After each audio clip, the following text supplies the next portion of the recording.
안녕하세요. 대단히 반갑습니다. 17세기 초 신세계 개척자 야마다 나가마사 28위. 바다를 건넌 사무라이 동남아 일본인 전설이 되다. 평소엔 무역, 유사시엔 용병. 태국 아유타야 왕국 군 최고위직 올라. 전쟁마다 이겨 세력 커지자 반대파 실세 왕족 견제로 비운의 죽음. 태국 방콕 북쪽의 와차이와타나람 사원. 이 사원은 유네스코가 세계문화유산으로 지정한 아유타야 고대왕조 유적지의 상징적 건물이다. 한 통의 편지가 인도네시아 자가타라, 현 자카르타에서 일본으로 날아든다. 당시 그곳은 네덜란드 동인도의 사령, 명이었고 바타비아라 부르던 곳이었다. 곱디 고운 10월이군요. 로 시작해 어머 일본, 사랑스러워라. 그리워라, 보고 싶구나. 로 마치는 편지다. 인도네시아의 자카르타에서 일본으로 보내는 17세기 당시 국제 편지다. 편지는 도착하는데 왜 나는 고향에 못 가는가? 나는 소녀의 편지는 일본인들에게 감동을 줬다. 그런데 여기에서 몇 가지 궁금증이 생긴다. 그 시절 왜 자카르타에 일본인 소녀가 가 있었을까? 그리고 왜 입국하지 못했을까? 발신인의 이름은 자가타라의 오하루, 1625-1697. 가네이 인연, 1625. 포르투갈 상선의 항해사인 이탈리아인 니콜라스 마린과 나가사키 무역상의 딸 사이에서 태어난 혼혈아다. 소녀는 용모가 수려할 뿐 아니라 읽고 쓰는데도 능숙했다고 전해진다. 가네이 16년 1639 6월에 발표된 제5차 쇄국령으로 그해 10월 나가사키에 살던 외국인과 그 가족이 바타비아로 추방됐을 때 소녀는 어머니 언니와 함께 일본을 떠났다. 당시 소녀의 나이 14세였다. 네덜란드 측의 기록에 따르면 이때 같은 배편으로 일본을 떠난 사람 중에는 게이츠오 5년 1600 윌리엄 애덤스, 미우라 한진 등과 함께 일본에 도착했던 선원도 있었다. 오하루가 후세의 이름을 남긴 이유는 자신의 고향인 일본을 그리는 절절한 내용의 편지 때문이다.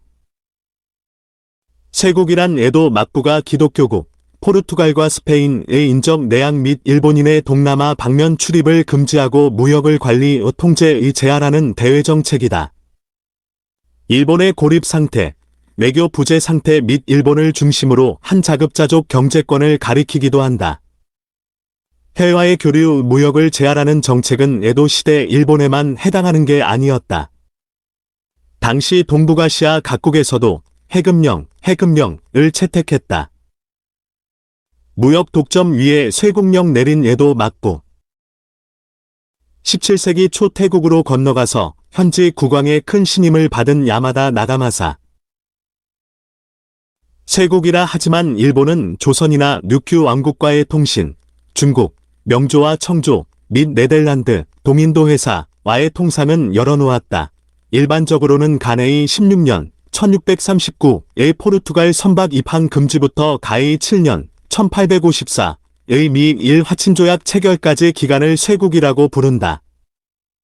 그러나 쇄국이라는 용어가 널리 쓰이게 된 것은 메이지 이후이며 최근에는 제도로서 쇄국은 없었다고 보는 시각이 우세하다. 에도 시대 초기의 막부는 쇄국을 강화하는 과정에서 가네이 10년 1633 일본인의 해외 도항을 금지하는 해외 도항 금지령, 동시에 이듬해 남만인 및 그들과 일본 여성 사이의 혼혈아 287명을 마카오로, 이어 외국인 혼혈아와 일본인 어머니 등 32명을 바타비아로 추방했다. 그 추방된 사람들이 고국에 보낸 서한을 자가타라의 글이라 불렀다. 자신들의 근황을 전하고 선물 목록을 곁들이는 게 보통이었다. 처음에 편지 통신은 금지됐으나 시간이 지나면서 금지령이 완화됐다. 지금도 히라도, 평도의 원본 5동이 남아있다. 오하루는 1646년 동인도 회사 직원으로 히라도 태생의 혼혈 네덜란드인 시몬센과 결혼해서 사남 3녀를 낳았다. 그녀의 남편은 사무원보에서 시작해 세관장, 중국인 유산관리위원, 고아재산관리위원을 역임한 뒤 교회 장로가 됐다. 오하루가 나가사키의 친구에게 보낸 편지의 사본이 지금도 남아있다. 18세기 간행된 나가사키 야와초, 장기 야와초에 실린 그녀의 편지는 어린 소녀의 글치고는 워낙 명문이어서 위작설이 대두할 정도였다. 쇄국 이전의 일본은 섬나라답게 해양국가였다.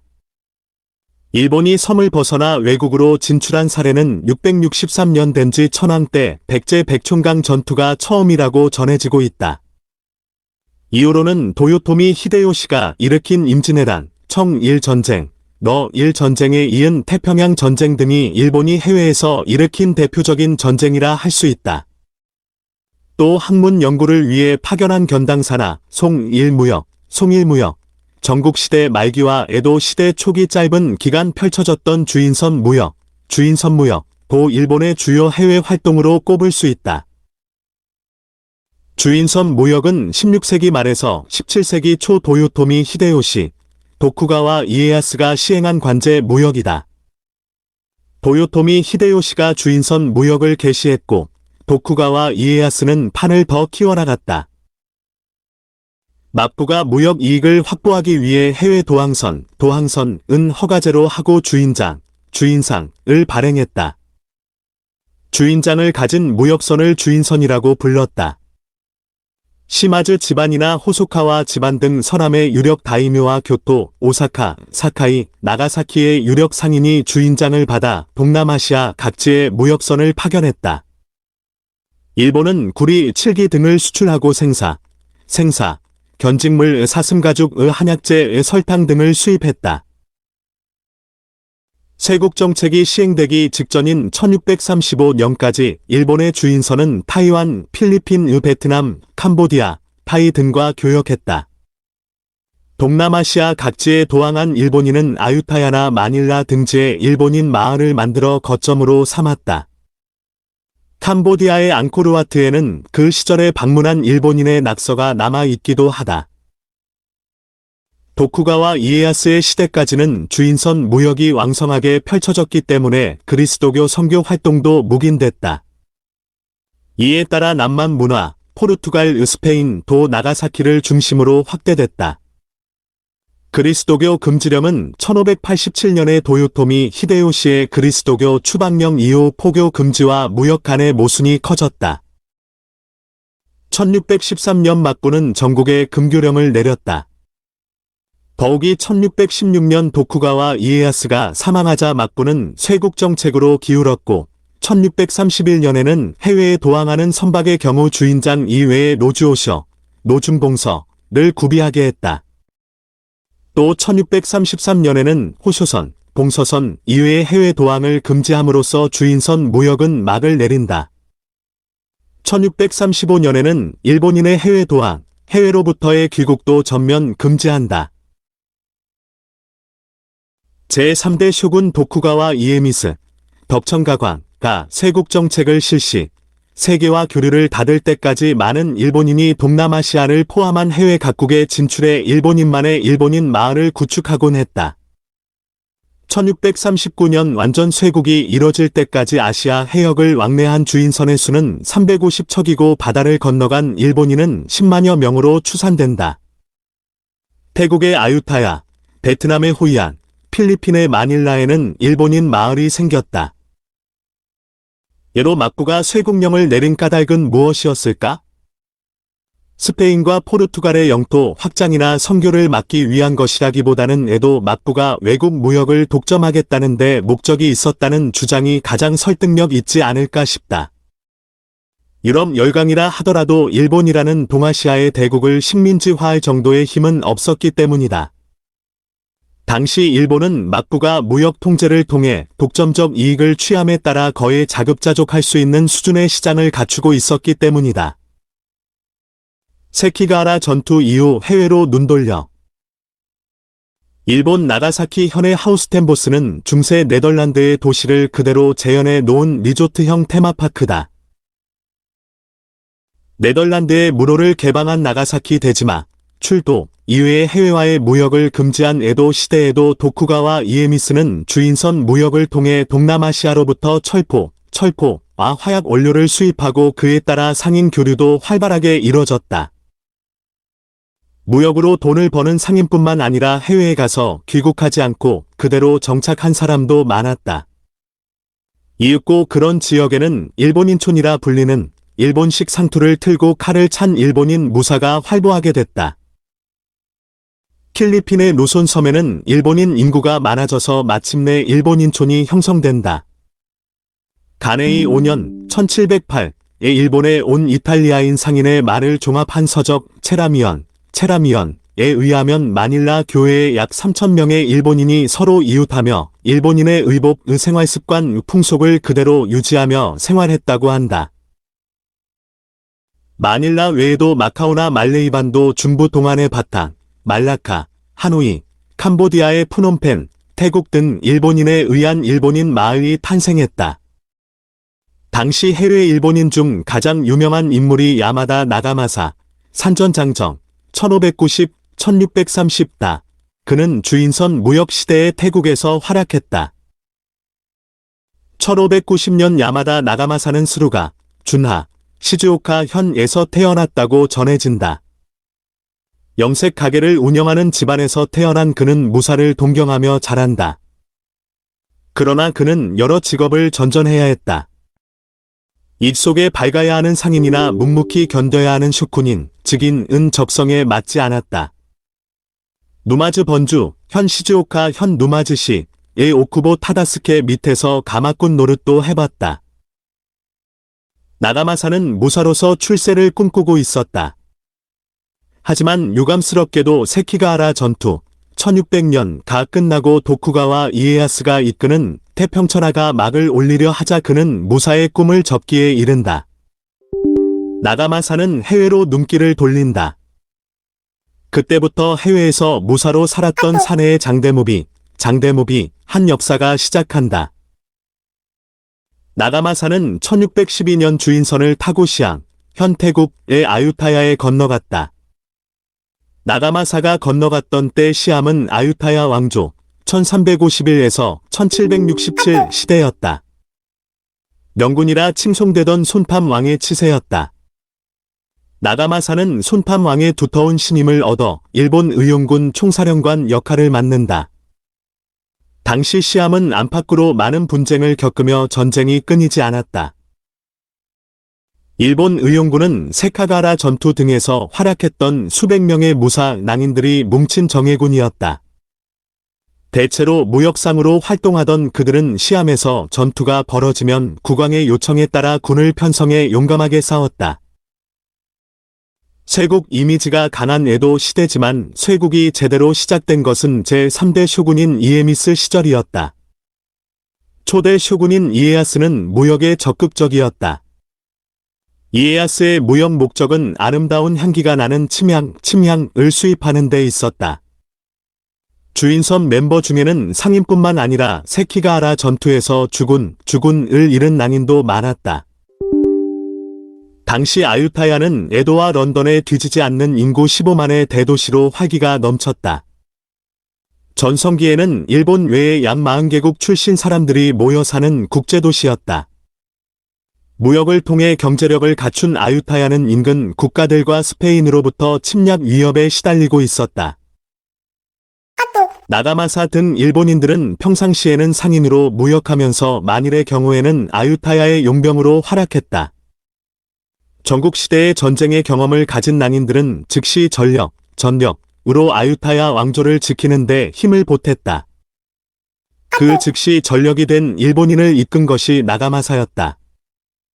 나가마사는 약 1500명이 있던 일본인 마을의 리더가 됐다. 아유타야의 네덜란드 상관장 요스토스 하우티는 당시 모습을 다음과 같이 일기했었다. 국왕의 수륙 양군의 병사는 제후와 국민으로 구성돼 있다. 모루인 말레이인 그 외 소수의 외국인도 혼성됐다. 그 중에서도 500에서 600명의 일본인은 주력이 되는 대원으로 주변 나라들로부터도 용맹과감한 정신을 높게 평가받을 뿐 아니라 국왕으로부터도 존경받았다. 나가마사는 일본 의용군의 장군으로 맹활약하며 겐나 7년 1621의 위관급으로 가네이 원년 1624에는 영관급으로, 나아가 간해의 3년 1626에는 더 높은 계급으로 승진한다. 간해의 4년 1628에는 군인 중에서는 최고위직인 장성급에 이르렀다. 나가마사는 육군장관을 제외하고는 시아만국 안에서 제일 높은 계급에 오르게 됐다.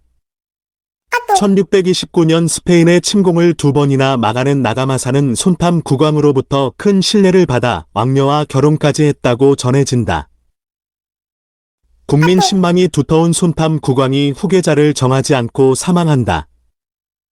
그리하여 아유타야 왕조는 국정 실권을 두고 후계자 분쟁에 휘말린다. 나가마사는 손탐 국왕의 유언대로 손탐 국왕의 아들 15세의 채터 친함을 즉위시킨다. 그런데 왕위를 노리던 손탐 국왕의 사촌동생 시월라원은 새 왕의 후견인이 대실권을 잡게 된다. 스페인 침공 막아낸 뒤 왕녀와 결혼설. 2010년 개봉된 태국 영화 야마다, 아유타야의 사무라이의 한 장면. 국왕의 후견인 역으로 권력을 휘두르게 된 시월라원에게 나가마사는 눈엣 가시였다. 궁정의 신하들은 그의 눈치만 살피며 아무도 제대로 된 의견을 말하지 못했다. 나가마사만이 과감하게 직언하며 사무라이다운 기계를 드러냈다고 한다. 자타공인의 실력자인 시월라원이지만 국민 인기가 높고 절대적인 세력을 자랑하는 나가마사와 정면으로 대결하는 데 큰 부담을 느꼈다. 시월라원은 전략을 수정한다. 아유타야로부터 멀리 떨어진 지방 분국의 불온분자 진압이라는 명분을 내세워 나가마사를 리골, 현나쿠 시탄마랏 총독으로 임명한다. 리골은 말레이 반도의 동안에 위치하는 지역으로 지정학상 타국과 국경이 맞닿은 거점이었다. 시월라원은 왕조에서 지위와 무역상으로서 제역을 겸비한 나가마사가 지금보다 더 큰 권력을 지니는 것에 두려움을 느꼈다. 그리하여 외국인이지만 나가마사를 시암의 요충지인 리골의 총독에 임명한 것이다. 일본의 전국시대로 말하자면 일국의 영주가 된 셈이다. 시월라원의 노림수는 눈엣가시였던 나가마사를 벽지로 보내놓고 궁정에서 뜻대로 권력을 휘두르는 것이었다. 일본인 한 명만 없으면 자기 뜻을 거스르는 자는 단 한 사람도 없었다. 그런 위험한 야망과 계산이 권력자의 가슴속에 도사리고 있었다. 나가마사가 부임한 리골이라고 하는 지역은 언제든지 반란이 일어나도 이상하지 않을 정도로 정세가 불안한 곳이었다. 시월라원은 내심 반란군과의 충돌로 인해 자연스레 나가마사가 제거되길 바라고 있었다. 시월라원의 의도를 비웃기라도 하듯이 나가마사가 이끄는 일본 의용군은 리골에서 일어난 반란을 깔끔히 진압해버린다. 그 누구도 평정할 수 없었던 지역을 나가마사가 손쉽게 정복한 것이다. 승전 축하한다며 궁정잔치 초대의 독살. 일본 나가하마 구도심 정경. 시가지에 들어서면 에도 시대를 연출한 영화 세트장에 온 듯한 느낌이 든다. 리골 영주로서 외국의 거듭된 침공을 막아냈지만 그 지역의 분쟁은 계속된다. 시월라원에게 나가마사는 제거하지 않으면 안 되는 존재가 된다. 지금처럼 나가마사가 이름을 천하에 떨치게 되면 시월라원의 지위는 흔들릴 수밖에 없었다. 결국 시월라원은 공훈을 세운 나가마사를 궁전에 초대해 그에게 미녀와 식사, 술을 대접한다. 나가마사는 술에 독이 들어있는 것을 알아채지 못했다. 나가마사가 세상을 떠났을 때 그의 나이 40세, 1630년이었다. 나가마사의 죽음과 관련해 다른 설도 있다. 전쟁 중에 입은 상처에 고약을 발랐는데 그 안에 독이 들어 있었다는 이야기도 전해진다. 정확한 진상은 알 길이 없다. 아무튼 나가마사는 리골의 총독이 된 1년 후에 사망한다. 나가마사는 시암에 건너가서 고위직에 올랐음에도 일본을 잊지 않았다. 아유타야 왕조의 에도 막부가 때때로 사자를 파견하면 나가마사는 사자를 정중하게 치하하고 위로했다. 막부의 신하인 도이토시가스, 포정리승, 에게 서간과 금품의 보물 등을 보낸 기록이 남아있다. 또한 가네이 3년 1626에는 승푸에 있는 아스마 신사의 전함을 그린 해마를 복납했다. 유감스럽게도 화재로 소실됐지만 그 사본이 지금까지도 소장되고 있다고 한다. 나가마사의 사오 리골과 시암의 정세는 어떻게 됐을까? 리골의 총독은 나가마사의 아들 오인이 계승한다. 그러나 오인은 정적의 모략에 걸려들어 실각한다. 나가마사 시대의 단결력이 강했던 일본 의용군도 내부 분쟁과 파벌 다툼이 잦았고 결국 오인이 그 일부를 데리고 캄보디아로 망명하게 됐다.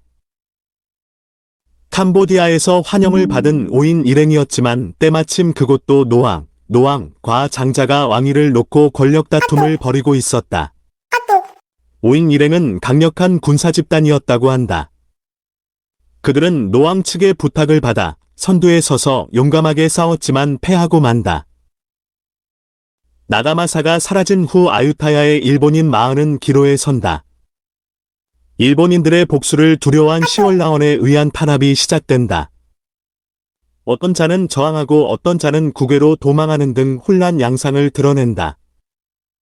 국왕의 명령으로 일본인 마을의 재건이 도모됐지만 과거만큼 융성하긴 어려워졌고 마침내 쇠락의 길을 걷는다. 또한 일본에서 발포된 쇠국령이 결정타로 작용하면서 양측의 연락 통로가 두절된다. 일본과의 무역이 막히자 아유타야에서 일본인의 모습이 점차 사라지게 됐다. 동아시아 해상무역을 주름잡던 장보고가 활약하던 시절 중국의 해안 지방에 신라방이 속속 생겼다. 7세기 백제 고구려와의 전쟁이 끝나자 신라인들의 지속적인 당나라 이주가 이뤄졌다. 왕위 다툼에서 밀려난 왕족과 귀족들, 신분차별에 갇혀 좌절한 인재 등이 바다를 건너갔다. 주인섬 무역으로 동남아에 진출한 일본인들도 비슷한 이유로 신세계를 꿈꾸고 파도에 몸을 맡겼다. 일본인이 주인선 무역시대 동남아에 대거 진출한 것은 일본 내 정치, 경제적 상황 때문이었다. 평화가 찾아오고 쇄국 정책이 세워지면서 실직한 논인 사무라이나 그리스도교 탄압 등으로 바다를 건너간 사람들이 증가한 결과다. 야마다 나가마사도 생존을 위해 고국을 떠났다가 허무하게 죽음을 맞았지만 일본에서는 그의 활약을 시대 요구에 따른 것으로 해석하고 있다. 영화, 소설 등의 단골 소재로 등장. 나가마사는 일본보다는 태국에서도 유명한 일본인이다. 2010년 야마다 아유타야의 사무라이라는 제목으로 태국에서 액션 사극으로 제작돼 인기를 얻었다. 일본과 태국의 오래된 역사부터 유대관계를 보여주는 영화였다. 요즘 들어 한국이 동남아에서 약진하고 있지만 일본은 오래전부터 태국이라는 동남아 최대 국가를 친일국가의 교두보로 삼아서 터줏대감 노릇을 하고 있다.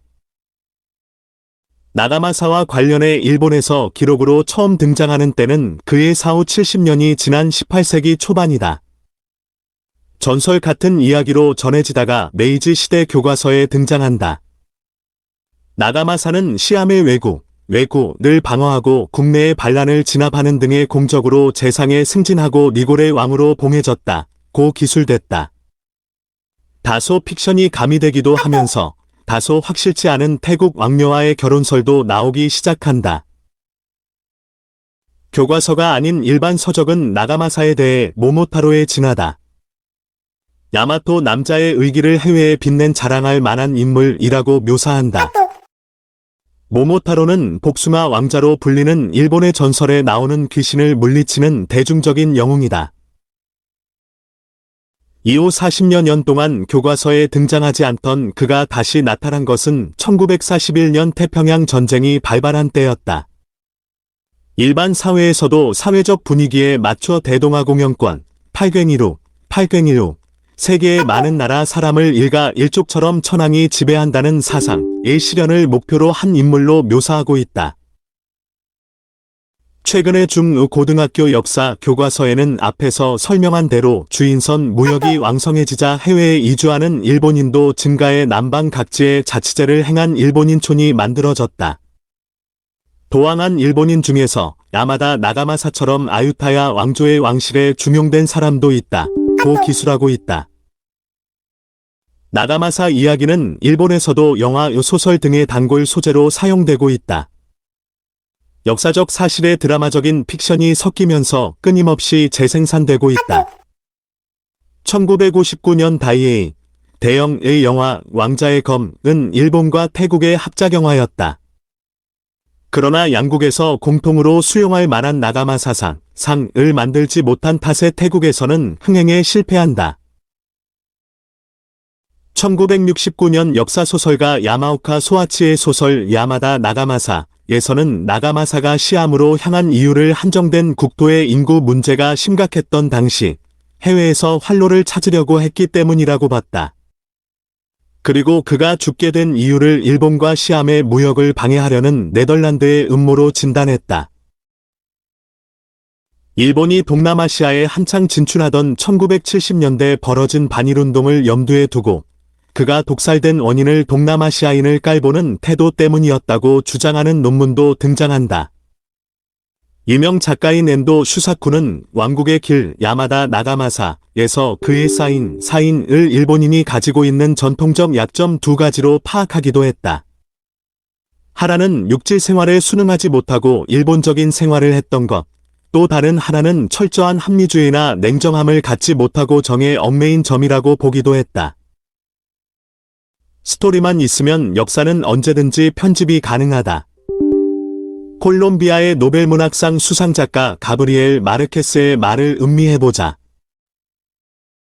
삶은 한 사람이 살았던 것, 그 자체가 아니라 현재 그 사람이 기억하고 있는 것이며 그 삶을 얘기하기 위해 어떻게 기억하느냐 하는 것이다.